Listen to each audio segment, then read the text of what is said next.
Bueno, buenas tardes, bienvenidos. Estamos ingresando a lo que es el último encuentro del ciclo de disertaciones sobre tributación nacional que coordinamos junto con Fernando Díez.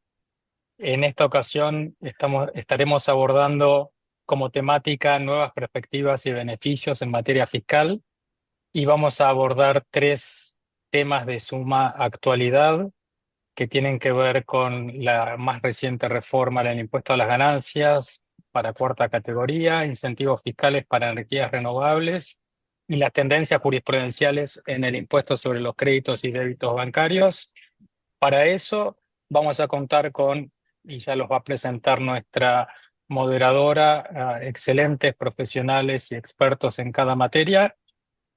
Vamos a presentar en primer lugar a ella, la moderadora, que es Anita Vicelli, es abogada y docente, Anabela, perdón, Vicelli, Anita para los amigos, abogada y docente de la UBA, relatora del Fuero Contencioso Administrativo Tributario y de Relaciones de Consumo, es investigadora de UASIT, máster en Justicia Constitucional y Derechos Humanos por la Universidad de Bolonia, especialista en Igualdad y Violencia de Género por la Universidad de Salamanca, especialista en Política y Derecho de los Recursos Naturales y el Ambiente por la UBA. Anita, bienvenida y muchas gracias. Adelante. Buenas tardes a todas y a todos. Bueno, como bien dijo Marcelo, mi nombre es Anabela Vicelli y voy a tener el placer de estar moderando este evento, este ciclo de disertaciones sobre tributación nacional que nos convoca el día de hoy. Bueno, primero de todo, quiero agradecer a Marcelo por haberme convocado al encuentro que nos reúne hoy y a su vez vamos a agradecer al Centro de Estudios de Derecho Financiero y Tributario de la Facultad de Derecho de la UBA, a la Maestría de Derecho Tributario y Financiero y al Observatorio de Derecho Penal Tributario que están auspiciando las jornadas del día de hoy. Y bueno, sin más, quiero iniciar contándoles que hoy vamos a tener a tres grandes profesionales y en el evento del día de hoy se van a estar discutiendo, como adelantó Marcelo, temas sumamente novedosos. Si yo tendría que definir un poco el evento del día de hoy, creo que utilizaría la palabra actualidad, pero bueno, si lo definimos, lo limitamos, así que les cuento que vamos a estar hablando sobre la reforma al impuesto de las ganancias para los trabajadores profesionales, que bueno, nos impacta en mayor o menor medida a los que nos reunimos hoy y estas jornadas van a estar siendo grabadas, así que bienvenidos a todos los que quieran introducirse en esto que nos va a afectar. También veremos, por otro lado, vamos a estar hablando sobre el impuesto sobre los créditos y débitos bancarios y qué dice la jurisprudencia, ¿no? Súper actual. Después vamos a ver ahí a Gastón los que nos tiene que contar al respecto. Y por último, Mariela nos va a estar hablando sobre los incentivos fiscales en energías renovables. Como saben, yo siempre digo, hay dos grandes temas, tanto el género como el ambiente vienen un poco a desafiar el status quo, ¿no? El pensamiento de la sociedad, así que vamos a ver en este caso cómo el ambiente se relaciona con el derecho tributario y qué impacto y qué desafíos nos traen las energías renovables en cuanto a los incentivos fiscales. Así que bueno, sin más, quiero empezar a presentar a nuestra primera expositora y experta en el tema.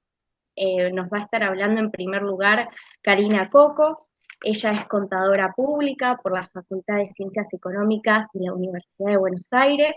Además es abogada de nuestra Facultad de Derecho de la UBA. Y bueno, nos va a estar presentando su tema a exponer es el impacto de las reformas en el impuesto a las ganancias para trabajadores y profesionales. Así que Karina, te cedo la palabra. Muchas gracias, Ani. Eh, Voy a compartir la presentación en primer lugar, sin compartir, a ver si todos lo pueden ver. Se ve perfecto, Karina. ¿Sí? deberías, si podés, ampliar la pantalla, nada más. Sí, estoy en eso. Ahí está, ya Ahí con está. ahí está. Ok. Bien, ok. Bueno, como todos sabemos, en mayor o menor medida, eh, tanto a los trabajadores que están principalmente a los trabajadores en relación de dependencia, profesionales que tributan por el régimen general de impuesto a las ganancias, la ley 27743 introdujo a través del capítulo quinto diversas modificaciones a la ley de impuesto a las ganancias. Si tuviéramos que resumir esas reformas, las podríamos clasificar en dos grandes tipos: las que afectan el 2023, acomodando un poco todo lo que había pasado en este periodo, sobre todo las modificaciones del decreto 473 del 2023, que eh, había como eliminado, de hecho, el impuesto a las ganancias para la cuarta categoría, para aquellos sueldos que estuvieran por debajo de 15 salarios mínimos vitales y móviles mensuales. Y por el otro lado, tenemos las modificaciones para el periodo fiscal 2024, que elimina el impuesto cedular que se había introducido a la ley de impuesto a las ganancias en el artículo 101 a los mayores ingresos, impuesto cedular a los mayores ingresos, a través de la, de la ley 27725, ley que nunca se reglamentó, y bueno, todos saben, y AFIP tampoco estableció nada al respecto, impactando esto en el primer semestre del 2024. Por otro lado, dentro de las modificaciones que hace para el 2024, modifica los más relevantes, modifica la escala del impuesto del artículo 94, modifica las deducciones generales, elimina dentro de de las deducciones personales, elimina el incremento para las personas que viven en zona patagónica del 22%, y dentro de las deducciones generales, para mí, deja de actualizar o no actualiza lo que son los intereses de créditos hipotecarios y los gastos de sepelio. Recordemos que los montos de intereses para créditos hipotecarios quedó en 20.000 pesos anuales. Es como si se hubiese eliminado solo por el transcurso del tiempo, por factor de actualización. Lo mismo con los gastos de sepelio, que quedó como tope máximo en 996,23. Son dos montos que quedaron fijos sin actualizar. En su momento eran dólares, con lo cual, bueno, dentro de las deducciones generales, entre otras cuestiones, falta actualización de alguna de ellas. Y para mí, otro impacto importante es que dentro de lo que es las personas que desarrollan su actividad de relación de dependencia, que tuvieran que quedaran desafectadas de su trabajo por despido o por finalización de la relación laboral, se verían perjudicadas, depende del periodo en que esa desvinculación se produce, porque dejan de aplicarse las tablas anuales al momento de desvinculación para aplicar a aquellas que tienen vigencia en el mes en que esa desvinculación se produce, generando efectos que no son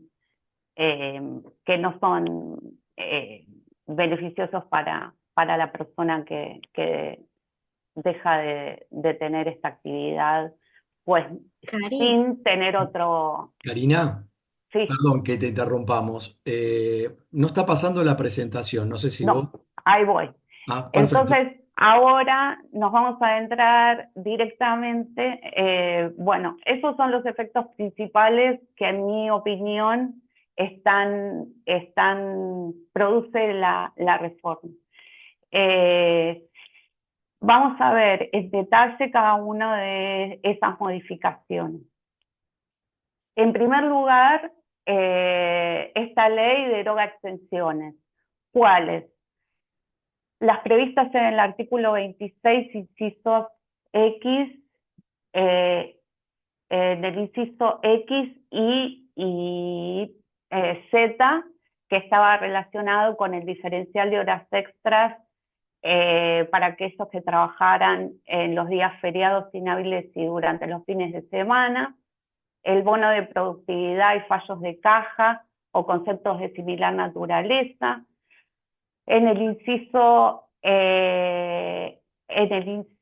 I, los suplementos particulares indicados para el personal, los suplementos particulares, esto es especial del personal en actividad militar, el sueldo anual complementario que estaba previsto en el artículo 26, inciso Z, y también deja de estar vigente, se deroga el artículo 27 de la Ley de Impuesto a las Ganancias, que eran las remuneraciones percibidas y las horas extras de los profesionales de la salud, técnicos auxiliares y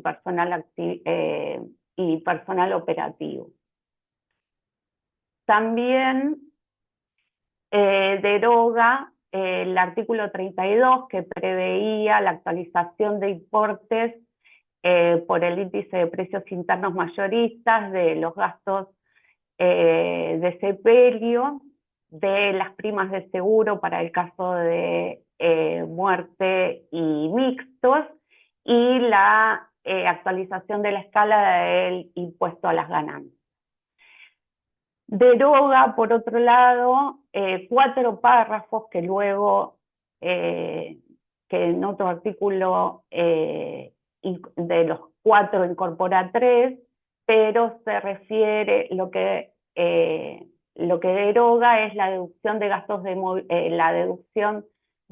movilidad, viáticos y otras compensaciones análogas abonadas por el empleado. Y en el artículo 94, los 2 últimos párrafos, que se trataba de el impuesto, la forma de cálculo para aquellos sujetos que percibían horas extras, para eliminar el efecto del cambio del tramo de la escala cambiar el tramo de la escala y pagar una mayor alícuota como consecuencia de la percepción de horas extras. También deroga el impuesto cedular sobre mayores ingresos para empleados en relación de dependencia, jubilaciones y pensiones de privilegio y otros, y el artículo 111 de la Ley de Impuesto a las Ganancias, que preveía en la parte de la excepción que establecía la no gravabilidad de ciertos beneficios sociales.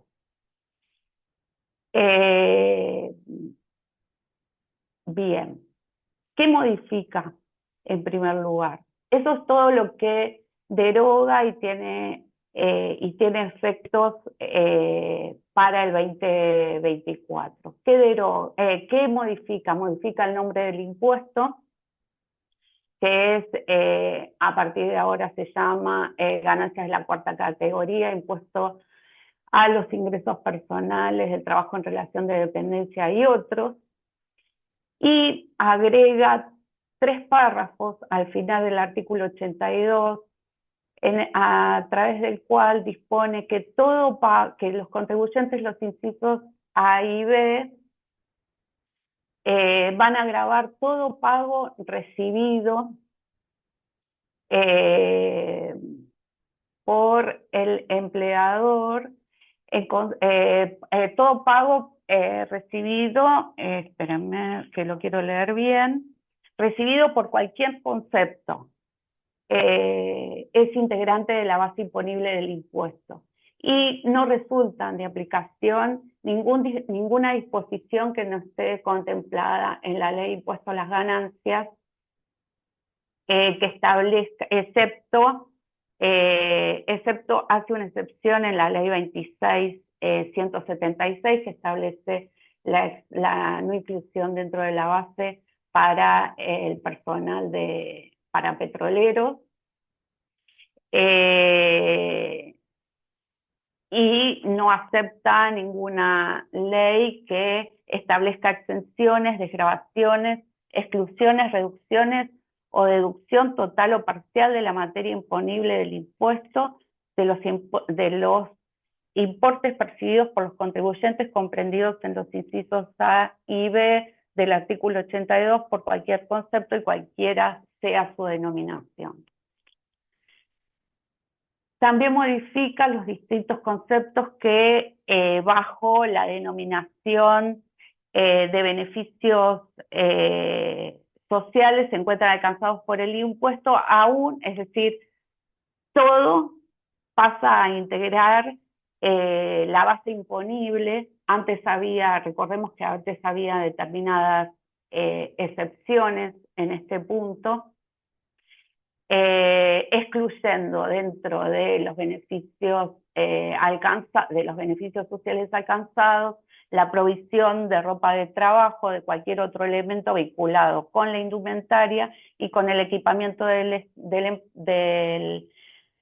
trabajador para el uso exclusivo en cualquier lugar de trabajo, y el pago de cursos de capacitación o especialización en la medida que estos sean necesarios para el desarrollo de su carrera profesional. Bien.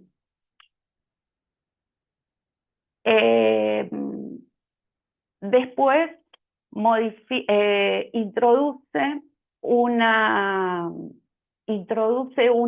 aclaración, en realidad una calificación.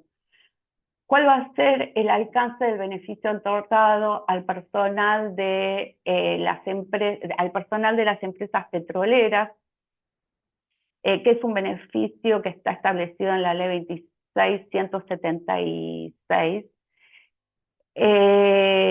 y establece que este beneficio solo será aplicable al personal de pozo, calificando qué se debe entender por personal de pozo, y excluyendo en forma específica al personal de este beneficio, al personal directivo, ejecutivo y gerencial que desarrolle tareas en empresas petroleras amparadas o no por la Convención Colectiva de Trabajo, y a cualquier personal que no encuadre como personal de pozo. Más tarde, en el decreto 652, hace la aclaración que ni siquiera el personal administrativo, cualquiera sea su jerarquía, podrá gozar del beneficio de exclusión de este beneficio social, o este beneficio que establece la ley 26.176. ¿Qué considera personal de pozo? Es aquel que desempeñe habitual y directamente las actividades de exploración petrolífera y gasífera llevadas a cabo en campaña, en las tareas desempeñadas en boca de pozo y afectadas a la perforación, terminación, mantenimiento y reparación de pozos petrolíferos y gasíferos. Más tarde se ocupa de actualizar las deducciones personales, la ganancia imponible, que pasa que se establece en un monto de 3.091.035. Las cargas de familia ahora van a poder ser reducidas siempre que las personas a cargo del empleado o del trabajador no superen la suma de 3.091.091 y establece los montos para las deducciones de cónyuge e hijo, como ya sabemos. Agrega una deducción especial en el segundo párrafo para los sujetos comprendidos en los incisos A, B y C del artículo 82, que es de 1/12 parte de la suma de deducciones que le correspondan a la persona. Elimina, esto es lo que le decía antes, el incremento de las deducciones personales del 22% para aquellos que vivan, para empleados y jubilados que vivan en zona patagónica, y también establece una actualización de montos que será en forma semestral, a partir del año 2025 en los meses de enero y julio, conforme la variación del IPC que se produzca antes al que corresponde la actualización. Por eso acá lo que nos vamos a encontrar a partir del 2025, de hecho ya nos encontramos en 2024, pasa que se establece por única vez excepcionalmente una actualización en septiembre del 2024 conforme la variación de junio a agosto del IPC del 2024. Y otra excepción que establece la ley, el decreto 652 del 2024, cuando reglamenta esta parte, concordantemente con esta actualización para el mes de septiembre, establece que por excepción, a partir del 2025, la actualización de las deducciones y también de la tabla van a ser por la variación del IPC de septiembre a diciembre, ambos inclusivos. Es decir, que nos vamos a encontrar con tablas y deducciones, y con valores de las tablas y valores de las deducciones, una al inicio del ejercicio y otras a partir de julio de cada año. Y esto va a traer algunas complicaciones con la forma en que se apliquen las tablas según se produzcan determinados eventos en el primer semestre de cada año o el segundo semestre de cada año. A esto me refería antes cuando podía ocurrir que una persona que se desvincula, depende de cuándo ocurriera la desvinculación laboral, sufriera mayores retenciones en virtud de las deducciones y escala aplicable en el primer semestre en relación con otra que le pasara lo mismo en el segundo semestre, porque en ninguno de los casos se va a aplicar para los del primer semestre porque no va a haber tabla anual, y en el segundo semestre porque no se va a aplicar esa tabla sino la vigente al momento de desvinculación. Creo que bien. A continuación, bueno, tenemos la escala que establece que se establece en la misma ley, y esta es la escala que se va a aplicar para el periodo, con la actualización para el periodo fiscal 2024. Con la actualización de la variación de junio y agosto 2024. Más tarde tenemos la escala, aquí la escala del impuesto a las ganancias que establece la ley, y que luego, que esta fue la que se actualizó conforme la variación, estos son los montos que se van a actualizar y están vigentes, que se ajustarán semestralmente a partir del 2025. La excepción que se establece a partir de septiembre del 2024, y una cuestión particular es que se faculta al Poder Ejecutivo a incrementar los importes durante el periodo 2024. No obstante ello, acá tenemos la tabla que se va a aplicar completa para el 2024, la anual. Igual estas están, según los distintos periodos, están disponibles en la página web de AFIP. Bueno, la vigencia de la ley es desde el día de publicación, 8 de julio del 2024, con efectos para las derogaciones, con distintos efectos. Hay distintas, las derogaciones, modificación de deducciones, modificación de la denominación y la escala del impuesto del artículo 94, y la derogación del impuesto cedular a los mayores ingresos rige a partir del año 2024, 1 de enero.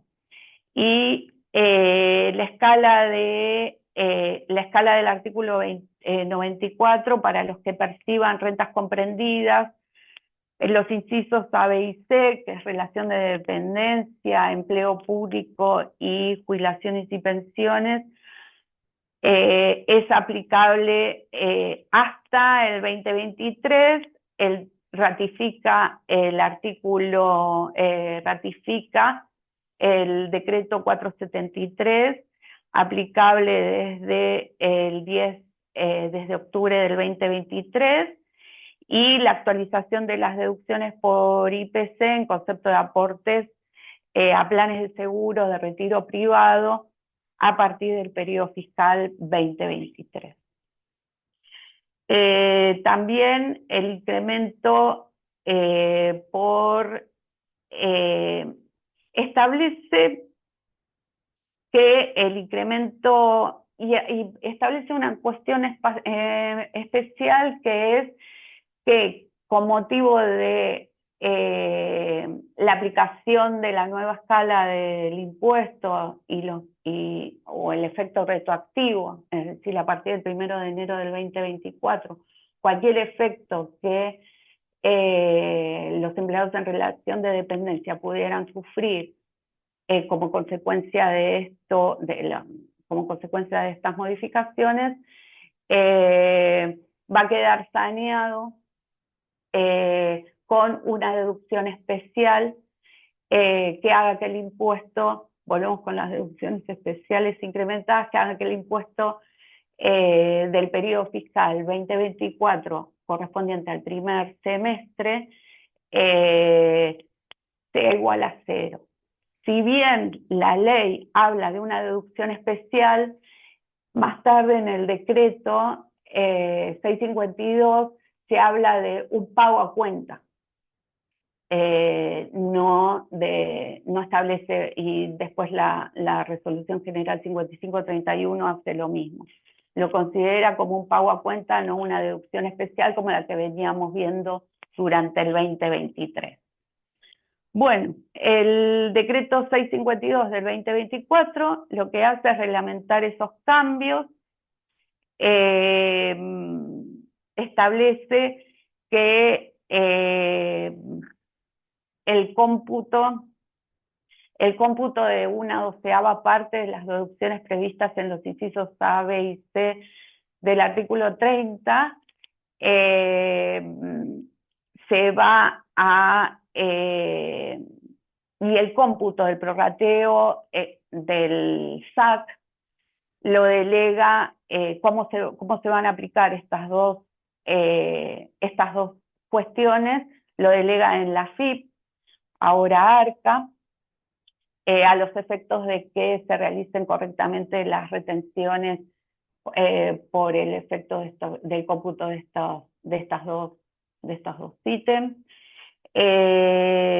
Establece que las retenciones de cada año fiscal se deberá efectuar aplicando los montos del artículo 30 y de la escala del artículo 94 actualizados, con efectos a partir de enero y julio de cada año, y si como consecuencia de la actualización de deducciones y de la aplicación de la escala sufriera alguna diferencia de impuestos, la misma se va a ajustar en la liquidación anual. Aclara también que las personas que no resulten comprendidas en los primeros tres incisos del artículo 82 que serían el resto de las rentas de la cuarta categoría, van a tener que considerar la escala que quede establecida a partir de julio de cada año. Y que las remuneraciones alcanzadas por el tributo, exceptuando los ingresos comprendidos en A, B y C que perciban todos los sujetos comprendidos en estos dos incisos, quedan comprendidas dentro del impuesto, excepto los de la 19640, que son Tierra del Fuego y Ushuaia y Tierra del Fuego, por el régimen de promoción vigente establecido a través de la 19640. También establece que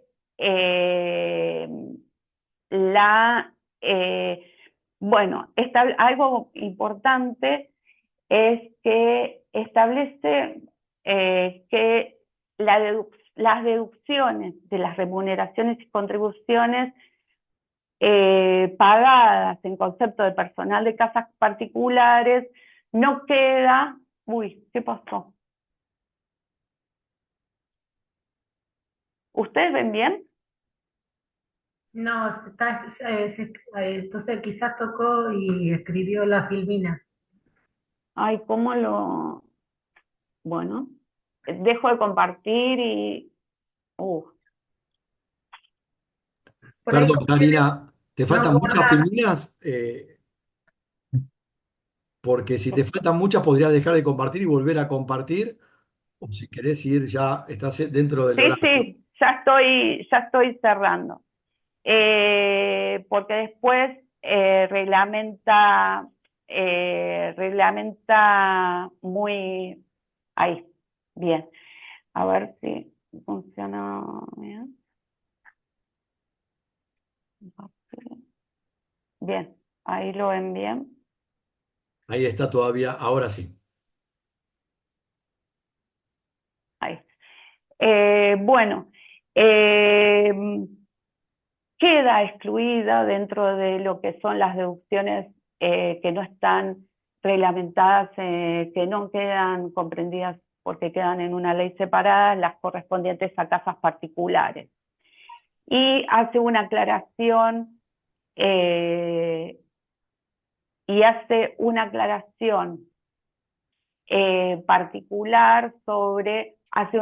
particular Sí, Pablo. sobre lo que es la deducción del 10% de... Recordemos que hay en el artículo 85, inciso K, establece una deducción tanto para el propietario como para el locatario del 10% del total con límite en el 10% del total de las sumas pagadas en concepto de alquiler. Dice que ese monto, en caso de que haya diversos inquilinos o que sean muchos inquilinos o sean condóminos, van a tener que prorratear ese monto conforme la cantidad de personas que quieran acceder a esta deducción. y hace, bueno, hace alguna aclaración adicional sobre el personal de pozo y aclarando que no califica como tal ningún personal administrativo, ejecutivo que no trabaje en campaña. También, y bueno, establece otras cuestiones relacionadas con la forma de evitar que las personas que queden sujetas al impuesto por el periodo fiscal 2024, como consecuencia de estas modificaciones, van a poder deducir. En el caso del decreto reglamentario establece un pago a cuenta, no una deducción, no tomar una deducción especial a fin de que con el fin de evitar que el efecto retroactivo del impuesto comprenda sujetos que hasta ese momento, como consecuencia de la aplicación del impuesto cedular, no quedaban comprendidas en el tributo. Bueno, y por mi lado, ya el resto de las modificaciones tienen que ver con, o lo que hace es derogar en forma concordante todas las disposiciones del decreto reglamentario de aquellas que se derogan en la ley. Y por mi parte, esa es todo el tema de las horas extras, el cómputo, el suplemento de personal militar. Bueno, y ahí está en detalle qué establecía cada artículo derogado de la ley de impuesto del decreto reglamentario en forma concordante con lo que establecía la ley al respecto en algunas excepciones. Bueno, muchas gracias, Karina, por tan detallada explicación. La verdad que va a ser, como vos dijiste, la vigencia es ahora julio 2024, así que bueno, vamos a ver cómo estas modificaciones impactan un poco en la práctica y desde luego creo que va a dar para otro encuentro, así que esperemos veamos cómo sigue, ¿no? Sí, Bueno, sí. ahora sí. Bueno, ahora me toca el turno de presentar a nuestro segundo expositor. Nuestro segundo expositor es Gastón Vidal Queira, es abogado por la Facultad de Derecho de la UBA, especialista en Derecho Tributario de la misma Casa de Estudios y docente también de la Facultad de Derecho de la Universidad de Buenos Aires. En estas jornadas nos va a estar presentando y exponiendo las tendencias jurisprudenciales en el impuesto sobre los créditos y débitos bancarios. Así que bueno, Gastón, te cedo la palabra. Bueno, ¿me escuchan bien ahí? Lo bueno es que me van a escuchar y no me van a ver. Eso es lo positivo. Porque Se escucha bien, sí. dale, me vengo peleando con el video, que es selectivo. A veces en Zoom no anda, pero en Meet anda, pero bueno. Vamos a hacerlo quizá lo mejor posible, como todo. Bueno, primero, Perfecto. gracias. Estamos bien, dale. Gracias, Marcelo, Perdón, sí, por la perdón, invitación. Gastón, te Dale. interrumpo un segundo. Sí. Solamente quiero recordarles a todos los y las participantes que pueden hacer sus preguntas en el chat de manera escrita. Yo las voy a estar recolectando y las vamos, los expositores o expositoras las van a estar respondiendo al final de la jornada, ¿sí? Eso para que sepan que está abierto el chat para las preguntas. Así que bueno, sin más, lo dejamos a Gastón con esta temática que tengo que señalar, no es tan abordada desde las discusiones y disertaciones en la materia, y menos desde la mirada jurisprudencial que nos va a dar. Así que bueno, Gastón, todo tuyo. Ahí se Dale. ve perfecto la presentación. Bueno, esta salió bien entonces. Bueno, les decía, primero quería agradecerle a Marcelo. Esto no estoy haciéndolo yo, está pasando, pero no lo estoy marcando. Le quería agradecer a Marcelo la invitación y hablar de este tema, como decía Anabela, del impuesto al cheque. Y cuando me propuso hablar, yo hace un tiempo había escrito un artículo para un editorial que me habían pasado un fallo y bueno, no hay muchos casos y la idea es hablar desde un sentido práctico. Encontré 4 fallos, también tuve ayuda de gente y después le voy a ir nombrando, y un dictamen que me parece que nos va a servir no solo para el impuesto al cheque, sino para otros temas. Gracias Fernando también por esta invitación, gracias a todas las personas que conocí en esta mesa, que no las conocía y armamos esto, todo el trabajo que hay detrás siempre está bueno resaltarlo. ¿Qué les puedo proponer de interesante? Tratar de que sea algo práctico y que sirva. Esa es un poco la idea de cuando me invitan a hablar del impuesto de impuestos, en particular del impuesto al débitos y créditos bancarios. Vamos a arrancar entonces, y cuando yo le decía a mi amigo Marcelo, me dijo, ¿querés hablar del impuesto al cheque? Digo, yo sé algunas cosas, algunos fallos que he visto, pero bueno, lo primero que vi, o lo que me puse a ver, es recordar un poco el impuesto al cheque. Esperen un momentito, quiero ver una cosa. Ahí está. De que es un impuesto que tiene muchos beneficios y muchos detractores, algunas generalidades del impuesto para ir metiéndonos. Es un impuesto de emergencia y temporario, ahí el signo de pregunta, está vigente desde la ley 25413 del 2001, ya tiene sus largos 23, 24 años. Eh, y alguna doctrina por ahí dice, la permanencia se sustenta en 3 factores: permite recaudar mucho con una alícuota baja, tiene un diseño relativamente simple y los bancos funcionan como un agente de retención. Ahí lo que vamos a ver de la jurisprudencia son los casos más em, controvertidos del tema. Y dice, ante un movimiento bancario, el sistema cobra en concepto de impuesto el 0,6 por depósitos y otro 0,6 por el cobro o retiro del monto. También cuando preparaba el tema, yo pensaba un poco con las billeteras o todo lo que es Mercado Pago, todo lo que es las diferentes billeteras virtuales, que cómo juega el impuesto al cheque, si en principio no estaría alcanzado y no existiría, es cómo juega a nivel recaudación. Yo sinceramente, y acá les comparto, a ver si lo puedo pasar. No, no, a ver, espérenme. No me está dejando pasarlo. A ver. Papam.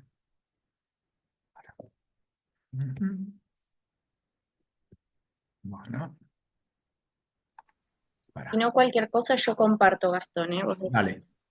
Hagamos eso, compartí vos porque puede fallar. Dale. Dale, ¿querés compartirlo? Te espero. Les decía, cuando me puse a analizar el tema, eh, pensaba en la importancia de la recaudación de este impuesto. Brillante, ¿Se ve ahí? brillante, se ve, sí. Perfecto. ¿Querés pasar? La segunda sería. Bárbaro. Una más. Qué trabajo en ¿Ahí va? equipo. Gracias, ahí. Perfecto. No, por favor. Bueno, yo les decía, es que cuando empecé a ver un poco el tema y ahora nos metemos en la jurisprudencia, yo pensaba que con este tema de mercado pago y otras formas de pago no era un impuesto que recaudaba tanto. Muy a mi pesar o muy a mi sorpresa, según un informe que ahí les puse la forma de obtenerlo, que es la Dirección de Investigaciones y Análisis Fiscal, Subsecretaría de Ingresos Públicos del Ministerio de Hacienda del 2023, es el tercer impuesto, perfecto, gracias, es el tercer impuesto que más recauda, detrás de IVA y de ganancias, con lo cual hay un poquito de la explicación lógica y práctica, de más allá de cuánto se coparticipa o no se coparticipa, de por qué está vigente y es transitorio y permanente. Digamos, era transitorio, pero es permanente. Entonces, ese es un tema a tener en cuenta. Si querés pasar uno y arrancamos. Entonces, fantástico. Entonces, ahí, viendo lo de la jurisprudencia, ahí hay algunos casos que tienen que ver mucho con capacidad contributiva, tienen que ver con exenciones, y uno que al final, que es un dictamen de la Corte, que tiene que ver con confiscatoriedad, que se ha tratado, lo he escuchado también en otros paneles o mesas, que me parece que nos puede servir para pensar o tener algunas ideas de la confiscatoria. Ahora lo vamos a ver y cómo se aplica en este o en otros impuestos. Entonces, un primer caso es si se aplica las leyes especiales, las exenciones que hay en las leyes especiales cuando no están contempladas en particular en el impuesto al cheque. Entonces, ahí vamos a ir viendo, sobre todo en mutuales, se puede aplicar otro tipo de leyes generales de determinadas situaciones que tengan exenciones generales. Y en estos dos primeros casos, uno es de Rosario y otro es de la Cámara Contencioso de Capital, se analizó si la exención para el régimen de las entidades mutuales de la Ley 20.321 prevalecía sobre la ley especial sobre la ley especial del impuesto al cheque 25.413. Y ahí hay varios fallos, por lo menos en primera instancia, que le venían dando la razón, en este caso de Rosario, y lo vamos a ver otro en Capital. Pero es como un análisis. El legislador, cuando estableció el impuesto al cheque, no eximió expresamente a las entidades mutuales, pero tienen una ley general de creación que tienen, si querés pasar, Anabela, una. Hay un micrófono prendido. Dale, muchas gracias. ¿Qué prevalece? Entonces leamos para meternos un poco en tema y ver en resumen en concreto qué dijo la jurisprudencia en estos casos. Dice, la ley de 2321 que habla de las mutuales, dice, las asociaciones mutualistas constituidas de acuerdo a la ley quedan exentas en el orden nacional de todo resalto impuesto, tasa o contribución de mejoras en relación a sus bienes y por sus actos. El Gobierno Nacional gestionará de los gobiernos provinciales la adhesión de las exenciones determinadas en el presente artículo. Entonces parece bastante clarito, si querés pasar una, porfa, que eh, hay una exención general para la actividad, una exención subjetiva bastante amplia. Venía bien el tema, la sentencia de primera instancia de un juzgado federal de Rosario frente al pedido de devolución de esta asociación mutual personal Sancor de todos lo que se le había cobrado de sus cuentas bancarias del impuesto al cheque, venía bien la cosa, se había ordenado la devolución del impuesto al cheque por entender la prevalencia de la ley que vimos recién, la 2321 sobre la ley 25.413, es decir, sobre la ley general que rige la actividad versus la particular. La cosa no terminó ahí y si la Cámara revoca la sentencia aceptando los argumentos de la FIP. Es decir, vamos a ver, si querés pasar uno, porfa. El resumen es ese. Dice, se omitió hacer referencia a que en el artículo 2 de la ley tal, dice, no, dice clarito, no serán de aplicación las exenciones objetivas y o subjetivas dispuestas en otras leyes nacionales, aun cuando se tratare de leyes generales, especiales o estatutarias, decretos o cualquier otra norma de inferior jerarquía normativa. Con lo cual, si bien esto es de mutuales y demás, se puede aplicar a cualquier otra exención subjetiva de actividad que rija una exención general de impuestos nacionales. Y dice la Cámara, en este fallo del 6 de mayo del 2022 de Rosario, que cabe dar prevalencia a la ley especial posterior que no contempla a las mutuales como sujetos exentos de tributar dicho impuesto por sobre la ley 2321 de mutuales dictadas con anterioridad. Y acá, si querés pasar una, buenísimo. Acá dice, para, luce, para que yo esté acá, dice, sigo. Dice, no se puede presumir el olvido del legislador. Esto lo dicen los dos fallos. Dice, si el legislador en una ley posterior del impuesto al cheque trató el IVA, que es un impuesto nacional, y específicamente a determinados sujetos los eximió, no puede tener lugar esa interpretación cuando claramente exime o deja fuera las leyes generales de exenciones. Entonces dice, no se puede presumir el olvido del legislador cuando aplicó exenciones generales en otras leyes, como sí lo hizo en su oportunidad con la ley 25.920 al reformar el artículo sin número a continuación del 7 de la ley de IVA. Es decir, que esa presunción, no sé, el olvido o del legislador no se puede aplicar en este caso y tratar de traspolar que sí, hay exenciones de IVA para las mutuales, cuando acá clarito para la Cámara la ley prevalece es la del impuesto al cheque, con lo cual a la mutual Sancor no le fue bien. Vamos, si quieres avanzamos, que es parecido, así nos vamos metiendo también en otros temas. Y acá estoy viendo que es un caso también del 2022, la Cámara Contencioso Administrativo Federal, Mutual Federada 25 de junio con DGI. Ahí no fui un poquito más atrás del tema, si era un tema que venía del Tribunal Fiscal y cómo venía, pero en el fondo la doctrina es lo mismo, o la conclusión es la misma. Dice,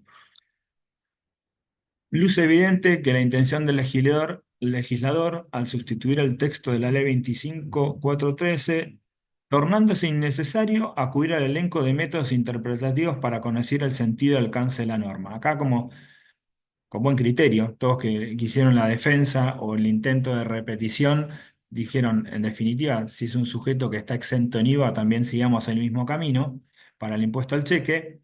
Dice la Cámara, sin menospreciar la loable tarea social que realizan las asociaciones mutuales, la medida legislativa adoptada en relación al IVA difiere radicalmente de la correspondiente al impuesto al cheque.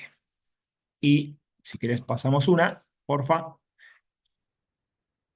Dice, se confirma el rechazo de la acción de repetición de aplicarse la singular regulación del primer impuesto al segundo, es decir, la exención que tienes en el IVA, que tienen el IVA las mutuales, al impuesto al cheque, que cuenta con su propia y diferente ordenación, se resentiría el principio de legalidad, pilar sobre el cual se edifica y sostiene el régimen tributario moderno.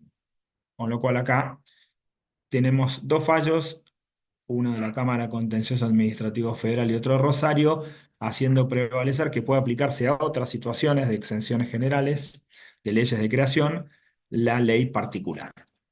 Bien, ese sería el primer caso. Si quieren seguimos, buenísimo. Pasamos ahí, si uno pone impuesto al cheque, impuesto al débito y créditos bancarios, hay algunos, sí, 4 o 5 fallos de corte. Ahí yo seleccioné dos que van bien al tema de fondo, que es el del Colegio de Abogados de la Provincia de Buenos Aires. Está bueno porque tiene conceptos de capacidad contributiva y de otras cuestiones que pueden servir, insisto, no solo por el impuesto al cheque que estamos hablando, sino para otros impuestos. Dice. La ley 26 se analizaba otra vez una cuestión sobre las cuentas bancarias del Colegio de Abogados de la provincia, debía cobrarse o no el impuesto al cheque. Amparo. Dice, no se aplica la exención, dice la Corte, la ley 25.413 exime a los estados provinciales y el Colegio de Abogados de la provincia es un sujeto diferenciado de la provincia de Buenos Aires. Esto lo vamos a ver también al final con un dictamen de impuesto de débitos y créditos bancarios que toca el tema también con una empresa de energía de Córdoba. Pero esto me parece muy interesante para este impuesto y para otros casos, para tenerlo. Dice, no debe pagarse el impuesto toda vez que los movimientos bancarios realizados en las cuentas de la actora no puede reputarse, siquiera indiciariamente, como manifestaciones de riqueza o capacidad contributiva, elemento este que constituye un requisito de validez de todo gravamen. Entonces la Corte va por el lado de que sí, es cierto, no se aplica la exención, porque no es la provincia de Buenos Aires, sino que es un sujeto distinto, pero en este caso los movimientos que haces son con fondos que no evidencian manifestaciones de riqueza o capacidad contributiva. Y siempre está bueno leer lo que dice la Corte, si querés uno más, así va a quedar claro el fallo, que a mí me parece que está bueno por el tema de capacidad contributiva. Las leyes que rigen la actuación del Colegio de Abogados de la Provincia de Buenos Aires surge que su patrimonio está íntegramente destinado a cumplir las tareas de control estatal sobre la profesión de los abogados y procuradores, con lo cual no tiene capacidad contributiva el Colegio de Abogados de la provincia para la Corte para cobrarle el impuesto al cheque. Sería la conclusión que es inconstitucional el impuesto respecto de las operaciones que realizan las cuentas que tiene habilitado en el Banco Provincia, en las que recibe y distribuye recursos para llevar el cometido público para el cual fue instituido por el Estado local. Fíjese cómo acá no entra en la exención, pero entra en un tema de capacidad contributiva porque en definitiva son fondos que no serían propios y tienen que ver con el objeto del colegio de abogados. Resalto porque habla de cometido público, con lo cual habría que mirar este tipo de sujetos para que se aplique esta exención. Entonces tenemos, primer caso, sería el tema de la exención. Y el segundo caso sería el de la ley general o ley especial, y el segundo caso de la capacidad contributiva. Te me fuiste, Anabela. ¿Querés vos? A ver. Ahí, no sé Si podés, si no, sigo con el se PowerPoint perdió. y después lo compartimos. Para No, mí es lo no, mismo, ¿eh? Dale. Si podés, buenísimo. Mientras tanto, perfecto. dale, ¿Estamos siempre. ahí? Sí, brillante. Muchas gracias. Bárbaro. Se me fue la conexión. No, por No favor. pasa nada, no, no, estamos acá, está todo bien. Bueno, entonces les decía, hablamos primero de la exención de ley particular o especial, con dos fallos uno de Rosario y uno de contencioso, uno de la Corte que toca el tema de capacidad contributiva, que tiene elementos no solo del impuesto al cheque, me parece, y algo que no es nuevo, pero bueno, yo no lo tenía tan fresco hasta que, no, que tuve la oportunidad de preparar esta charla, es el sistema de pago organizado. Yo me acuerdo que hace muchos años siempre se tocó el tema del impuesto al cheque, se fue ampliando por resoluciones, que era un sistema de pago organizado. Bueno, haciendo un resumen, para llegar a un fallo de corte que hacía, acá hay un fallo de corte que es del 2017, dice, la ley 25453 agrega a la ley de impuesto al cheque a los sistemas organizados de pago, alcanzando a todos los movimientos de fondos propios o de terceros, aún en efectivo, que cualquier persona, incluidas las comprendidas en la ley de entidades financieras, efectúen por cuenta propia o por cuenta y o nombre de terceros. Em, entonces, ¿qué hace esta ley? Generaliza el impuesto a todas las operaciones de pago, circulen o no por cuentas bancarias, con una presunción que hay una presunción que esa actividad o esa forma de pagar, lo que está queriendo es evitar la bancarización, que es lo que buscaba la ley del impuesto al cheque en su momento, y evadir, eludir, economía de acción, lo que fuere, el pago del impuesto al cheque. ¿Querés seguir uno más, Anabela? Porfa. Bien, muchas gracias. Y hay una resolución de AFIP que reglamenta, dice, los movimientos o entradas de fondos efectuados por cuenta propia y o ajena en el ejercicio de actividades económicas son aquellos que se efectúan a través de sistemas de pago organizados, existentes o no la vigencia del impuesto al cheque, y ahí resalto, reemplazando el uso de cuentas previstas en el artículo tal de la ley 2543. Esto es importante, lo que se busca este sistema organizado de pago es el reemplazo de la bancarización o el uso de cuentas bancarias, y en esos casos se amplía el hecho imponible. Uno más y nos metemos en lo que dijo la Corte. En un muy breve resumen, el fallo está ahí en la página de la Corte, es Piantoni Hermanos, del 12 de diciembre del 2017. Una empresa distribuidora mayorista de cigarrillos y productos de tabaco cuestionó estas normas del sistema de pago organizado por un montón de argumentos, legalidad, etcétera, en la operatoria de depositar dinero en efectivo en las cuentas bancarias de su proveedora, considerando que no lo debía pagar. Y si, si querés pasar, tenemos tres que la que sigue es, y acá la Corte no le da la razón, pero vamos a ir viendo como para llevarnos la doctrina o el resumen que hizo el sistema organizado de pagos. Primero, habla del principio de legalidad. Dice, los elementos esenciales del tributo, hecho imponibles, sujetos, obligados, base y exenciones, han sido expresamente establecidos por una ley en sentido formal y material emanada del Congreso, por lo cual, el planteo de la recurrente no puede prosperar. Entonces, primero y principal, toda esta reforma del sistema organizado de pago en su momento está en una ley, con lo cual principio de legalidad. Y vamos a ver qué le contesta o cuáles son los argumentos para confirmar que era un sistema organizado de pagos que debía pagar el impuesto al cheque. Y cuando recordando un poco de la facultad y cuando estudiamos los métodos de interpretación de la ley, ahí la Corte usa la intención del legislador y busca ¿cómo se llama? Cita los antecedentes de la ley 25.453, en particular la opinión de los dos diputados informantes, y en ese caso Pernacetti y Pichetto, que habían dicho, acá hay un resumen, para eliminar aquellos focos, ¿por qué se hizo esa reforma del sistema organizado de pagos y se los alcanzó con el impuesto al cheque?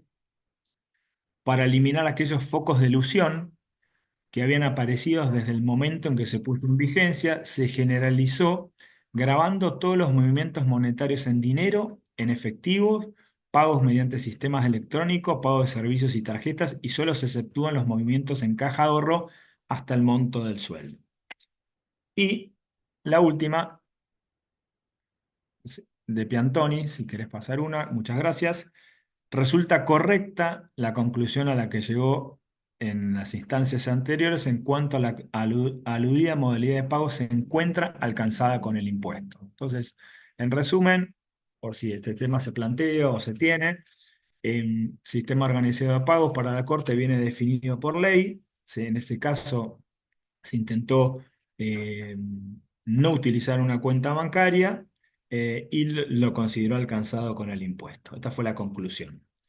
Yo me acuerdo que este tema hace muchísimos años se planteó, no me acordaba que había sido así sellado tan claro, por lo menos con esta jurisprudencia. Bien, y acá llegamos a uno más que me parece que está bueno. eh, Bien, acá estamos. Que es un dictamen que, bueno, acá le agradezco a Pablo Revilla, titular de cátedra mío, que me lo acercó, después lo escuché en otro lugar, que no es un fallo, pero es un dictamen. Entonces, está bueno ver, llegado el caso, qué termina diciendo la Corte sobre este tema. Eh, pero sí toca varias cuestiones del impuesto al cheque y sobre todo levanto, que ahora voy a hacer algunos comentarios simplemente para contribuir al debate del tema, de una garantía que siempre es difícil de probar, que es la de la garantía de la no confiscatoriedad. Y acá tiene bastantes elementos. Ahí vamos a hacer una pequeña conclusión o aporte. Entonces, esta empresa es un dictamen de la Procuración General de octubre del 2024, Empresa Provincial de Energía de Córdoba, venía por un montón de argumentos pidiendo la repetición el impuesto al cheque de los periodos fiscales 2005 al 2012. No le venía yendo bien, a diferencia de otros casos. Si querés, yo la verdad que recorté un poco los argumentos, que son un montón, pero vamos a tratar de citarnos para aportar el tema de la confiscatoriedad. Algo parecido que se escuchado o que vimos en el otro fallo del Colegio de Abogados, dice la empresa provincial de energía de Córdoba, dice formo parte del Estado provincial, con lo cual me aplica esta exención subjetiva. Pero dice no, le contesta a la Procuración que no se aplica porque esta exención es para los estados provinciales y es un sujeto diferenciado, la empresa provincial de energía de Córdoba, que no se identifica con la provincia, es un ente descentralizado con plena capacidad jurídica para actuar en la esfera del derecho público y privado, con lo cual, por más allá, que es un argumento que también o invocaría o intentaría, más allá que tratemos de entrar por la exención, no es el Estado provincial. Entonces, ese argumento no va. Y si querés pasar uno, a ver si la puse en este o no. Ese sí lo había puesto, gracias. Otro argumento que por lo menos se lee en algunos fallos o se ve relacionados con que se vulnera el régimen de coparticipación. Muchos planteos a veces tienen que ver con la forma en que me estás cobrando vulnera el régimen de coparticipación, porque se sacan fondos que debieran ser coparticipados en su totalidad. Y ahí la empresa, el procurador le dice que EPEC, o sea, la empresa de energía, omite acreditar un derecho subjetivo o un interés legítimo en esa cuestión de la coparticipación y si la masa coparticipable está bien o no, que en su totalidad o no esté con el impuesto el cheque. En tanto, no demostró ni argumentó que el destino provisto por el legislador para los fondos recaudados por el impuesto al cheque, perdón, le ocasione un perjuicio personal y concreto a sus derechos. Con lo cual ahí también fue frito con ese argumento, no anduvo bien. Eh, Más que nada por una cuestión subjetiva. Y vamos al último que sí es el que quería dejarles, eh, como para que nos puedes, ahí está, gracias que pasaste, que puede servir para otros fallos. Porque cuando les decía, escuché la otra vez una charla también de alguien que lo expuso, y me dio algunos argumentos que yo no había pensado, pero insisto, tiene que ver con la confiscatoriedad. Porque nosotros, digamos, cuando uno piensa es un principio que para mí tiene muchísima, digo, prensa, entre comillas, pero no difícil aplicación práctica. El principio de no confiscatoriedad.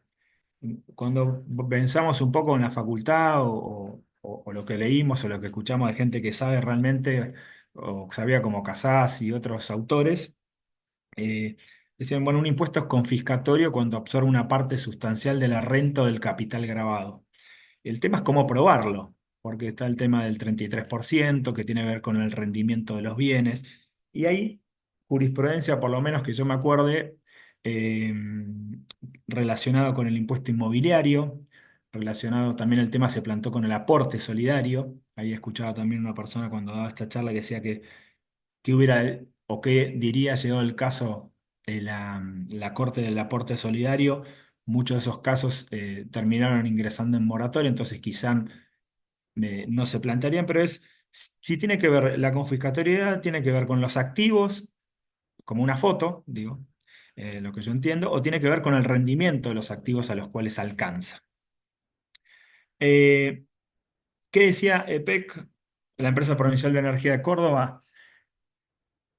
Había relacionado las pérdidas que había tenido el impuesto a las ganancias en varios ejercicios con el impuesto al cheque. Había hecho una relación de confiscatoriedad por ese lado. La Cámara no había admitido el argumento en base a las pérdidas contables de diversos ejercicios y el dictamen del procurador tampoco lo tiene en cuenta en lo que yo entiendo, porque dice, les recito textual. El legislador diseñó el presupuesto de hecho adoptado para hacer nacer la obligación del pago del impuesto al cheque efectuado en cuentas bancarias abiertas regidas por la ley tal, sin atender o contemplar el resultado del ejercicio declarado por el contribuyente.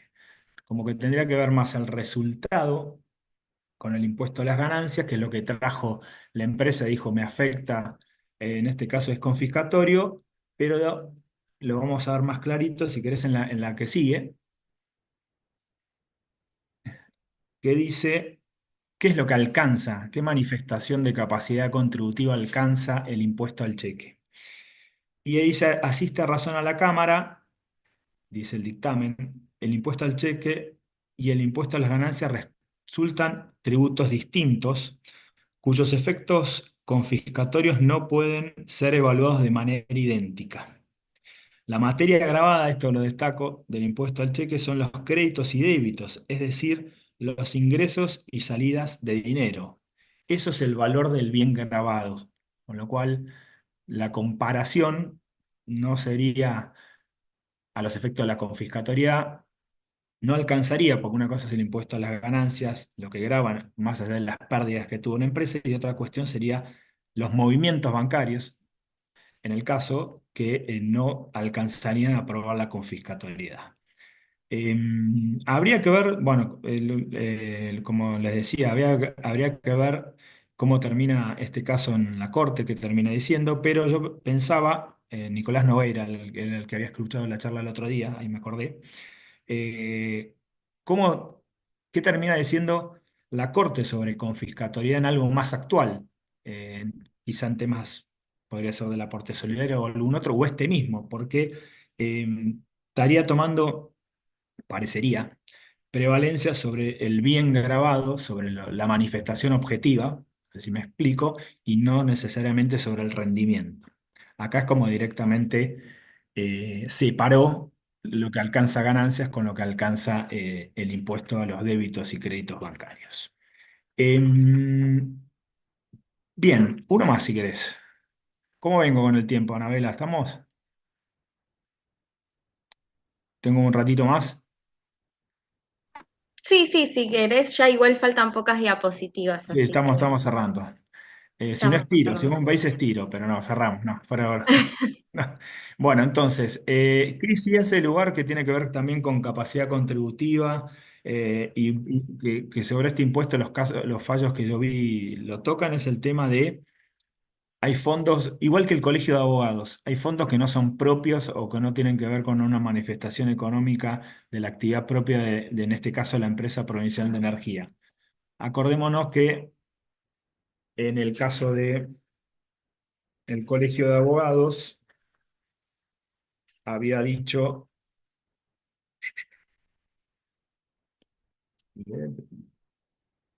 la Corte había dicho que el patrimonio está íntegramente destinado a cumplir las tareas de control estatal sobre la profesión de los abogados y procuradores y que esos movimientos no eran manifestaciones de riqueza o capacidad contributiva propia. Bueno, este criterio también lo aplica en donde sí le dan lugar a la repetición en fondos transferidos por la provincia de Córdoba por un programa que se llama Tarifa Solidaria y FEDEI. Y sobre eso sí, donde le habían cobrado el impuesto de cheque, que también les puede servir por el tema de las manifestaciones de capacidad contributiva, dice, esos fondos tienen por objeto la realización de obras de mejoras en el servicio de energía eléctrica, representan una actividad gubernativa típica de la provincia, consensuado con el Estado Nacional. Y admitir que se le cobre el impuesto del cheque sería una palmaria interferencia del poder nacional sobre el local, desconociendo el principio de solidaridad federal. Con lo cual, en ese manifestación sí le hacen lugar al tema de la repetición. Bien, en resumen, bueno, este me quedó ahí medio colgado, cómo quedan las billeteras virtuales, Mercado Pago, todas estas Vimo, Ualá y el impuesto al cheque, donde me parece que es un terreno donde no se aplicaría, pese a lo que yo les decía, que a mi sorpresa es uno de los impuestos que por lo menos en el 2023 fue de los que más recaudó. En resumen, de los cuatro fallos, el tema de la exención general o particular y qué prevalecería, lo que dice en Colproa la Corte sobre manifestaciones de capacidad contributiva, lo del sistema organizado de pago, que también hay un fallo de Corte que cierra el tema, y este dictamen que trae varios puntos del impuesto al cheque y sobre todo el de la no confiscatoriedad, que puede ser aplicable a otros casos, no solo al impuesto al cheque. Estamos bien por mi parte. Después vemos las preguntas, lo que fuere. Pero bueno, gracias Anabela por la ayuda. Ahora me voy a conectar por el teléfono. Así que bueno, muchas gracias. Muchas gracias, Gastón. La verdad que es sumamente interesante y vigente. Vamos a estar atentos al pronunciamiento de la Corte Suprema en este aspecto, también para ver, ¿no?, si coincide o no con el dictamen, si se aplica o no la exención, si vulnera el régimen de coparticipación, que como bien sabemos desde sus inicios es altamente debatido, y bueno, esto de la confiscatoriedad que planteás. Así que se abre, para mí, creo que es clarísimo que se abre acá una nueva línea de investigación con respecto al impuesto al cheque, que bueno, esperemos que siga en avance. Eh, Así que bueno, sin más, voy a presentar, se me salió una auricular. Vamos a presentar a nuestra tercera expositora, que es Mariela Camardela. Ella es contadora pública por la Facultad de Ciencias Económicas de la UBA y nos va a estar hablando sobre los incentivos fiscales en las energías renovables, oportunidades y desafíos. Bueno, acá la verdad que Mariela nos va a dar luz sobre un tema sumamente actual, ¿no? Como bien sabemos, el desarrollo sostenible viene un poco a cambiar los modelos de consumo y producción que venimos teniendo habitualmente, y en este aspecto está directamente relacionado con las energías fósiles, que como bien sabemos son sumamente contaminantes, no solo para el ambiente y para la población muchas veces. Entonces vemos cómo surge la necesidad un poco de migrar de las energías renovables a las llamadas limpias. Así que Mariela, quedamos atentos a este tema tan novedoso. Así que te cedo la palabra.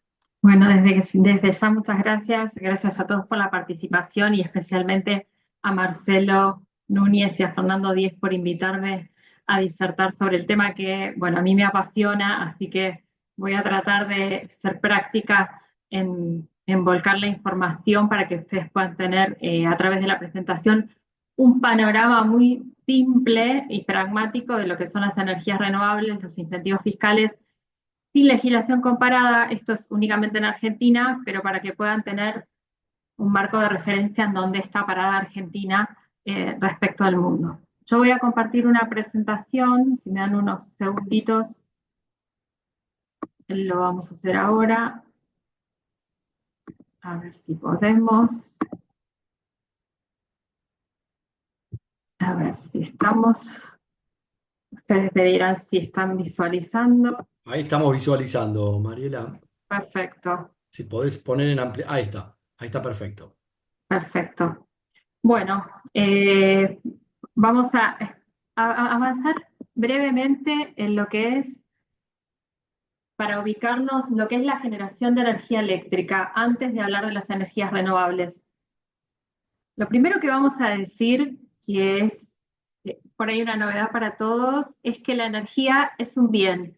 La energía no es un servicio, ¿sí? Entonces, desde el punto de vista tributario, ya tenemos muchas connotaciones e impactos respecto de esta calificación, ¿no? Por más que sea un fluido que se mueve por una red de transporte, la energía es un bien que se desplaza, con todas las connotaciones que ello tiene. En nuestro país, acá lo estoy aclarando nuevamente, la generación de energía no es un servicio público, como sí lo son el transporte y la distribución. Está considerada por la propia ley de energía que regula el mercado eléctrico como una actividad de interés general, pero no un servicio público, ¿sí? Hay una diferenciación entre lo que es la generación, el transporte y la distribución de energía. Para visualizar, la generación de energía es el mecanismo por el cual un proceso físico-químico transforma algo en energía, ¿sí? El transporte son las líneas de alta tensión que vemos en las rutas, por ejemplo. Lo estoy haciendo simplificado, ¿eh? En el mundo regulatorio podrán dar muchísimas más explicaciones. Y la distribución es cómo llega la energía a los hogares, cómo llega la energía a las fábricas, cómo llega la energía a las industrias en general, al consumidor final. En Argentina existe a nivel nacional un intermediario, una compañía administradora del mercado mayorista eléctrico, conocida como CAMESA, que está constituida bajo una forma de sociedad anónima sin fines de lucro, que tiene funciones, entre otras cosas, tiene entre sus funciones principales administrar el mercado eléctrico, optimizando los recursos físicos del mercado, liquidando las transacciones económicas entre los agentes del mismo. Estos agentes son los que acabamos de nombrar: el generador, el transportista y el distribuidor. Pasamos a la siguiente presentación y ahora sí, podemos identificar que la energía proviene de diferentes fuentes, ¿sí? Esas fuentes pueden ser fuentes renovables y fuentes no renovables. Existen diferentes fuentes renovables que las vamos a ver más claras en la próxima filmina, pero para simplificar, las renovables son las energías cinéticas, las que provienen del viento, la solar, la energía de biomasa y la energía hidráulica. Y las no renovables son aquellas energías térmicas, por ejemplo, provenientes del carbón o de diferentes fósiles, otras fuentes como el gas y la energía atómica. Vamos a pasar a la siguiente presentación. Bueno, ¿qué es la energía renovable, no? Son aquellas fuentes energéticas basadas en la utilización del sol, del viento, del agua, de la biomasa vegetal o animal, como dije recién, pero que tienen una característica fundamental. Los recursos son capaces de renovarse en forma ilimitada y su impacto ambiental es de menor magnitud, dado que además no se utilizan recursos finitos, son recursos infinitos y no generan contaminantes. Sus beneficios desde el punto de vista amplio, ¿no? Es, en principio, diversificar la matriz energética del país, desarrollar las economías regionales e impulsar hasta el turismo, ¿no? Podemos clasificarlas en diferentes tipos de energía. Energía eólica, energía solar, biomasa, biogás, biocombustibles, pequeños aprovechamientos hidroeléctricos y geotermia. Me pareció importante contarles qué es la energía para poder entender cómo se lo estimula fiscalmente, ¿no? Y qué diferencia hay entre una energía renovable y una no renovable. Si bien el cambio climático, el impacto de de los recursos renovables están visiblemente en este momento siendo muy atendidos por las organizaciones internacionales y los diferentes países. En Argentina, la primera ley que se sanciona, que declara de interés nacional la generación de energía eléctrica a partir de fuentes renovables, es del año 2006. Una ley que ya va a cumplir casi 20 años. Esta ley tuvo como objeto poner a la vista de la comunidad la necesidad de diversificar la matriz energética de Argentina desde esa época. Entonces lo que hace esta ley es instituir un régimen de inversiones para la construcción de obras nuevas destinadas a este tipo de energías con un amplio programa de beneficios fiscales que hoy está vigente a la fecha, ¿sí?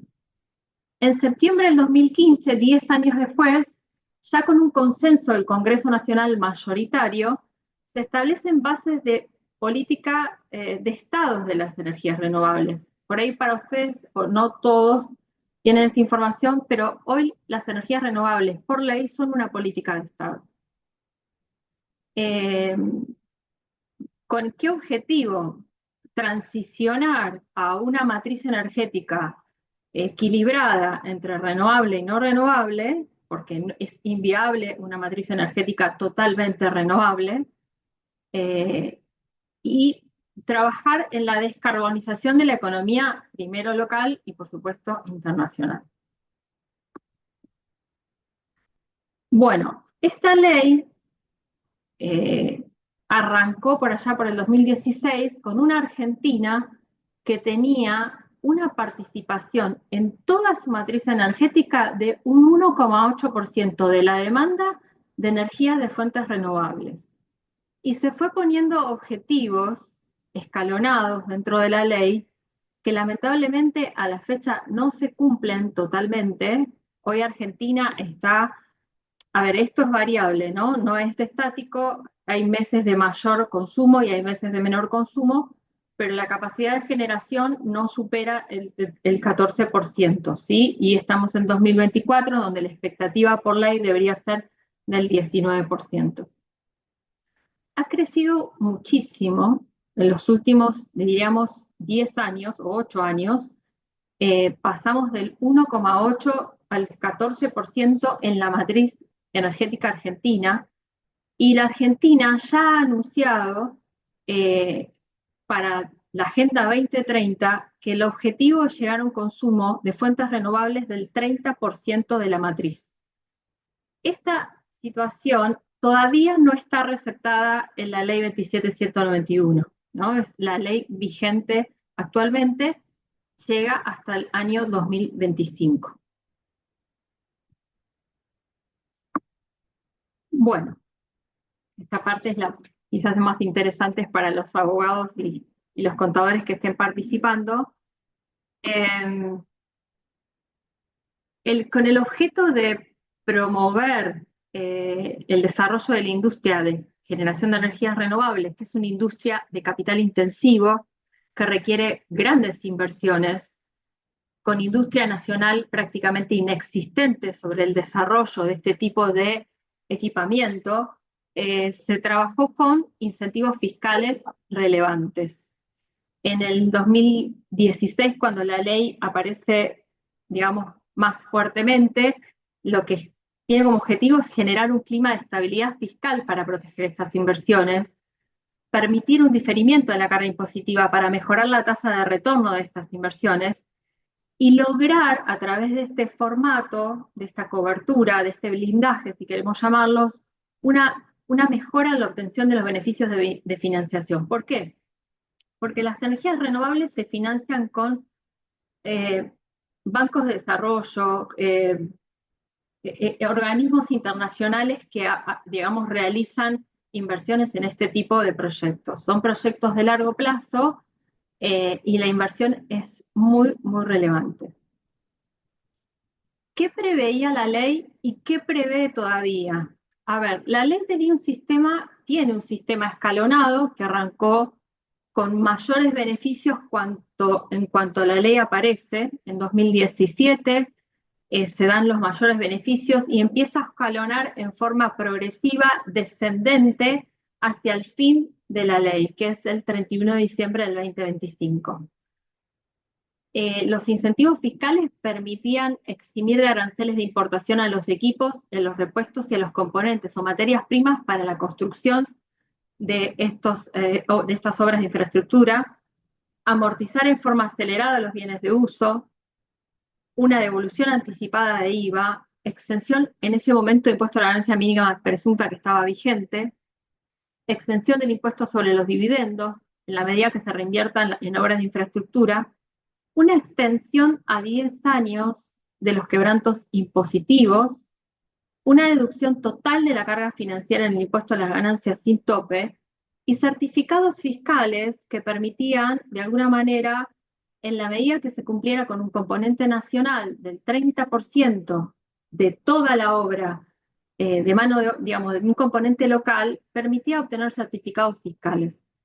Prácticamente, hoy en la práctica podemos decir que después de casi 8 años de ejercicio de estos incentivos, los certificados fiscales lamentablemente no lograron salir al mercado porque fue muy complejo llegar a un 30% de componente nacional en este tipo de obras de infraestructura, aun cuando se trató de desarrollar la industria en Argentina, ¿no?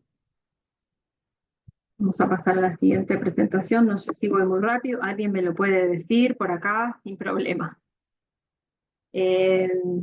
Bueno, ¿qué otro elemento relevante tiene esta ley? Que es muy importante. La ley realizó un mecanismo de protección a través de una estructuración de estabilidad fiscal de los proyectos. Los proyectos que ingresaban al régimen, porque era un régimen que requería solicitud y aprobación, lo que obtuvieron es una protección que permite un traslado a tarifa mediante un mecanismo pari passu de cualquier incremento fiscal que los proyectos tuvieran en la medida que hubieran ingresado y hubieran sido aprobados. Incrementos fiscales, ya sea de incremento de base imponible, incremento de alícuota, eliminación de exenciones, ya sea a nivel nacional, provincial y municipal. Asimismo, uno de los mecanismos más relevantes que tuvo esta ley es que se impide la creación de cánones y regalías sobre la industria de las energías renovables para poder asegurar las tasas de retorno y que no aparecieran en los años subsiguientes. Imaginen que son obras que tienen un periodo de construcción y que van a estar generando energía, en algunos casos por 20 años, en otros casos por 30 años, limitándose la posibilidad de las provincias hasta el 31 de diciembre del 2025 para que, digamos, generen o legislen nuevos tributos o cánones o regalías. A su vez, la ley lo que hizo fue una convocatoria muy importante a las provincias y a los municipios para que desarrollen o adhieran al régimen, generando una legislación propia, ya sea provincial o municipal, que lo que haga es fomentar la industria. Vamos a seguir. Ahí se me trabó. Ahí está.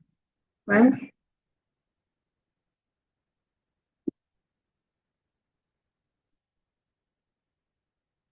Ya sigo, chicos.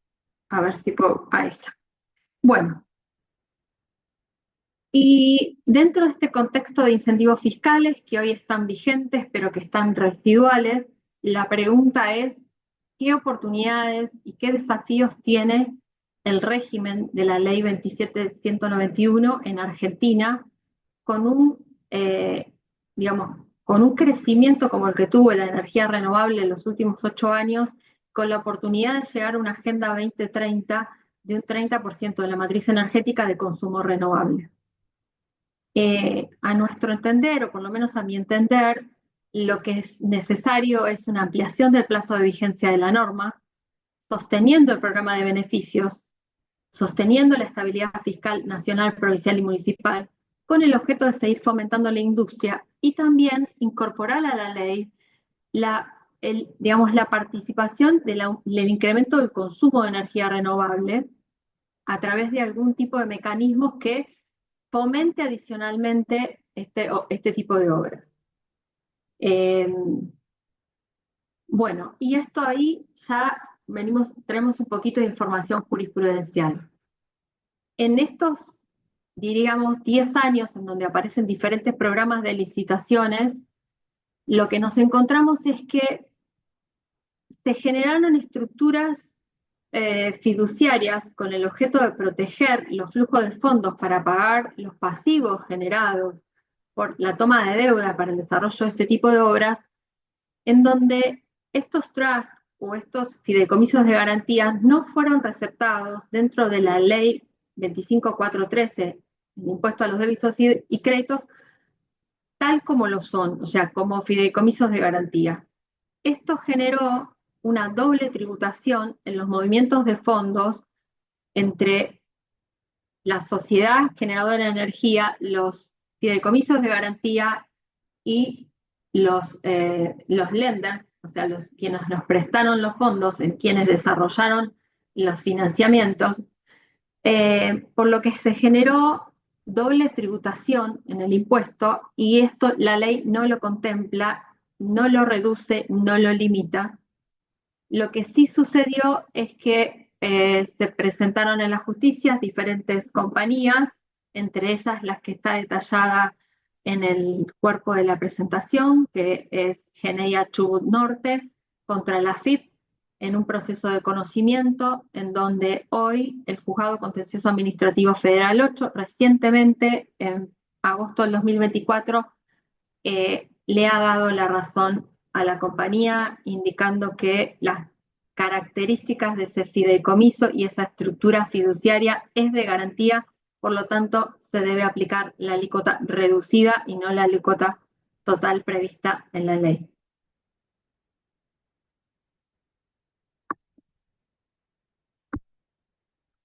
Asimismo, uno de los elementos muy importantes que se observan es el deterioro de los beneficios fiscales como consecuencia de la macroeconomía. Hemos transitado en los últimos 8 años niveles de inflación y impactos macroeconómicos entre inflación y devaluación que erosionaron enormemente esos beneficios fiscales. Entonces, el entendimiento de este efecto que finalmente termina siendo poco motivador para el inversor, para el empresario, realizar una inversión en un contexto inflacionario en donde la devolución anticipada de IVA era en pesos, se devolvió en algunos casos entre 6 meses y 2 años, en un contexto de inflación en donde las pérdidas fueron enormes, sin ningún tipo de fórmula de actualización que permita que dicha pérdida financiera pueda recuperarse. Al igual que en el régimen general del impuesto a las ganancias, estos proyectos no tuvieron ningún tipo de protección sobre el valor de los quebrantos. Los valores de los quebrantos no son ajustables por inflación, y todo este costo financiero generó y desnaturalizó los beneficios fiscales, generando un costo administrativo con un impacto en el costo de los proyectos, ¿no? Por otra parte, también entendemos que la ley debería estructurar un régimen reglamentario en donde exista un único organismo de contralor y así evitar múltiples organismos que realicen procesos de auditorías similares, llámese Secretarías de Energía, AFIP, INTI, provocando sobrecostos al proyecto, ¿no? Se veía mucha revisión repetida en los procesos, ¿no? Por eso la carga administrativa fue muy alta. Entendemos que sería relevante, en el caso de la extensión de la ley, que se tuvieran en cuenta todos estos puntos. Pero bueno, sabemos que recientemente aparece un régimen de incentivo de grandes inversiones, el 8 de julio del 2024, conocido como RIGI, y la pregunta que nos hacemos quienes nos dedicamos a trabajar en energías renovables es, bueno, ¿es complementario? ¿Son opuestos? ¿Se pueden utilizar conjuntamente? ¿Puede receptar un régimen al otro? La respuesta es muy sencilla. Hoy el régimen de grandes inversiones, el régimen de incentivo de grandes inversiones, admite inversiones en energías renovables, sí, pero no contempla inversiones menores a 200 millones de dólares, ¿sí? Existen muchísimas inversiones menores a 200 millones de dólares que deberían estar protegidas y no quedarían dentro del régimen de incentivo a grandes inversiones. Por eso entendemos que es necesaria la prórroga de la Ley de Energías Renovables, aún en el contexto del RIGI. Bueno, pero los desafíos fiscales y las oportunidades fiscales no son lo único que entendemos que es relevante para las energías renovables. No se puede perder de vista que si bien los beneficios fiscales son un pilar fundamental en la ecuación de las decisiones de inversión, la energía debe observarse con una mirada muchísimo más amplia, que va más allá de los incentivos fiscales, y entendemos que hoy Argentina necesita un restablecimiento de precios relativos de la energía que fomente el consumo racional. A su vez, la sustitución de importaciones de hidrocarburos con una contribución significativa a los objetivos de descarbonización de la matriz energética es otro elemento que requiere el fomento de las energías renovables. La restricción de la capacidad de transporte del sistema eléctrico nacional también es importante porque los recursos renovables tienen prioridad de despacho. O sea, para ser gráficos, la energía generada por el viento que sube al sistema debe ser entregada antes que la energía atómica, antes que la energía térmica, porque se pierde, ¿sí? Hoy las dimensiones de Argentina hacen que las fuentes de energías renovables se encuentren lejos de las áreas o de los sitios donde los nodos de transporte se encuentran disponibles. Por lo tanto, Argentina necesita desarrollo de capacidad de transporte para seguir ampliando su matriz energética renovable. Asimismo, el contexto país hace muy complejo el financiamiento de este tipo de obras de infraestructura y es un desafío para nosotros lograr que la macroeconomía, digamos, se estabilice para poder, digamos, atraer este tipo de inversiones. Vuelvo, no solo son los beneficios fiscales los que están en la primera línea de comportamiento para poder fomentar este tipo de energías. Y otro limitante muy grande para este tipo de inversiones son las restricciones cambiarias y las limitaciones normativas para el repago de deuda y distribución de dividendos, que no es únicamente de las energías renovables, un montón de industrias lo prevén, pero esto generaría un levantamiento del cepo, por supuesto, o una readecuación de la normativa cambiaria generaría mayor capacidad de inversiones. Bueno, les agradezco la atención, les dejo acá unos pequeños links de acceso para que ustedes puedan identificar toda la información que Argentina tiene respecto de las energías renovables y bueno, abierta a preguntas de las que surjan. Muchas gracias. Bueno, muchas gracias Mariela, la verdad que es súper interesante, nos dejás pensando porque bueno, más allá de las dudas, ¿no? Sobre la posición de Argentina en la Agenda 2030, Acuerdo de París y las COPs de cambio climático, concretamente a nivel nacional tenemos, ¿no? Leyes vigentes y hay que ver cómo juega, como vos decías, con el RIGI y cómo en la práctica se van interponiendo, ¿no? Acciones o reclamos a este aspecto y cómo se va avanzando y puesto en práctica. Así que es súper interesante y quedamos atentos también a los avances. Bueno, muchas gracias. Bueno, Abierta a las preguntas también. sí, eso les iba a comentar. Estamos abiertos a las preguntas para que las hagan por escrito en el chat. Pueden hacerle a cualquiera de los tres expositores y expositoras. Yo voy a empezar leyendo las primeras que fueron llegando, pero sepan que está abierto aún el chat. La primera pregunta es para Karina. La consulta es si se encuentra como deducible todavía de los aportes como socio protector efectuados a la SGR para los trabajadores. No sé, Karina. Hola. Yo lo veo como no eliminado, es decir, como vigente en el inciso L del anexo 2 de la parte del apartado de deducciones de la 4003, es decir, está vigente, no está eliminado. Recordemos también que las únicas dos deducciones que aceptaba el impuesto cedular era el pago de sueldos, aportes y contribuciones del personal de casas particulares y los aportes a la CSR. Y eso quedó vigente dentro de las modificaciones que introdujo la 5531 y su posterior, con lo cual en mi opinión está vigente esa deducción. Perfecto, muchas gracias, Karina. Ahora tenemos dos preguntas para Gastón.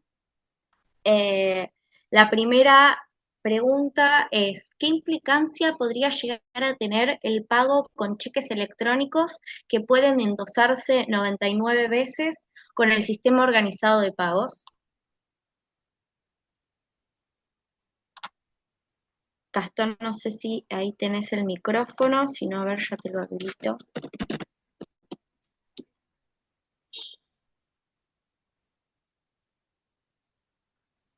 Ahí estamos. ¿Me escuchas bien? Perfecto. Bueno, si no es el video, es el audio. Lo mío es la tecnología, claramente. A ver si entiendo la pregunta y para tomarme unos...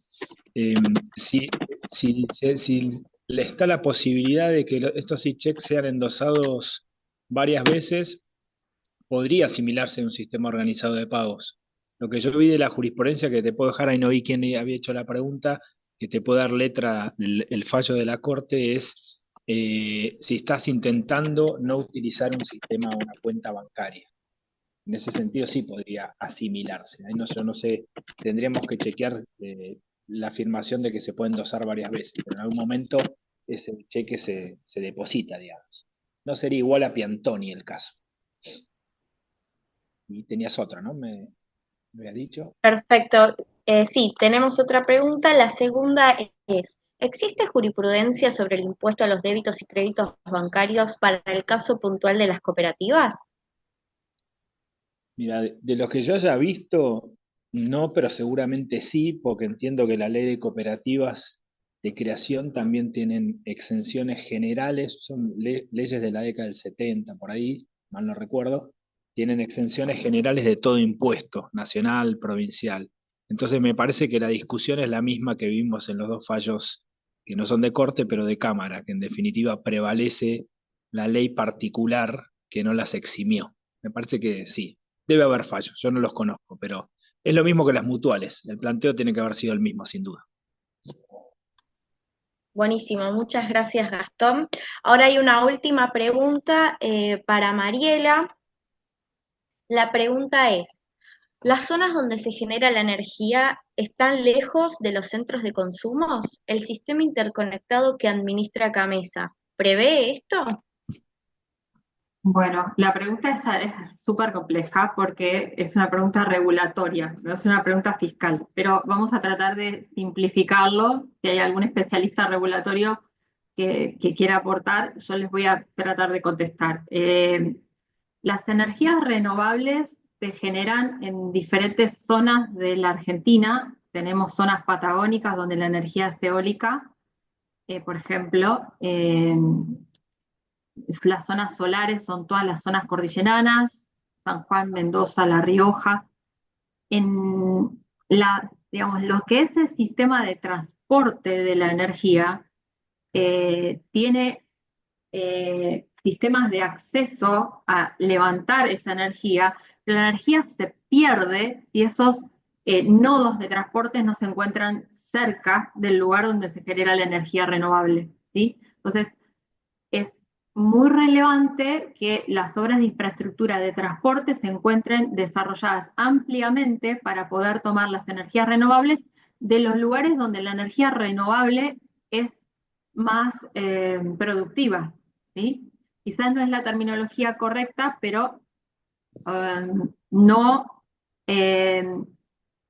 la energía se pierde si hay mayor distancia entre el lugar de generación y el lugar y la línea de transporte. Entonces, que la línea de transporte de alta tensión debe estar cerca del lugar de generación. Y toda esa obra de infraestructura de transporte no llega a cualquier sitio. Hay zonas que están con menos accesibilidad. Por eso es muy complicado definir dónde se desarrolla un sistema de energías renovables porque requiere un desarrollo de capacidad de transporte o verificar que la capacidad, digamos, que el nodo de transporte tenga capacidad de transmisión, ¿sí? No sé si la pregunta quedó contestada, pero si querés me la podés repetir No, nuevamente, perfecto, Mari, yo creo que está Ana. súper claro. Así que Bueno, muchas por gracias favor. Mariela. Y bueno, ya un poco para concluir este evento, que es el último evento del ciclo de disertaciones sobre tributación local, les agradecemos a los y las expositoras de este encuentro, que bueno, la verdad que nos trajeron tres temas que son que están en discusión, en actual discusión, súper novedosos y desde luego que quedamos atentos a las líneas y evoluciones que generen esto y cómo impactan eh, en la práctica. Así que bueno, sin más, agradezco, ¿no? La verdad que fue un placer estar moderando estas jornadas. Esperemos que el año que viene se renueven y sigamos. Así que le cedo la palabra ahora a Fernando, que estuvo también coordinando estas jornadas y sin él y sin Marcelo no hubiesen sido posibles. Así que Fernando, te escuchamos. Muchas gracias, Anabela. Buenas tardes a todos. Quiero tomarme un momento para agradecer a quienes hicieron posible este encuentro tan enriquecedor. En Fernando, primer yo lugar, creo que no te escucho. Ahí va. En primer lugar, a nuestros expositores Karina, Mariela y Gastón por compartir con tanta generosidad su conocimiento y experiencia en un tema tan dinámico y desafiante como la tributación nacional. También a nuestra moderadora Anabela por conducir el evento con tanta claridad y profesionalismo. Un agradecimiento muy especial de mi parte a mi coequiper Marcelo Núñez, cuyo compromiso y esfuerzo han sido fundamentales para que este ciclo sea un éxito. Estamos teniendo más de 100 personas estando en online y más de 300 personas que se inscriben a diario en estos ciclos.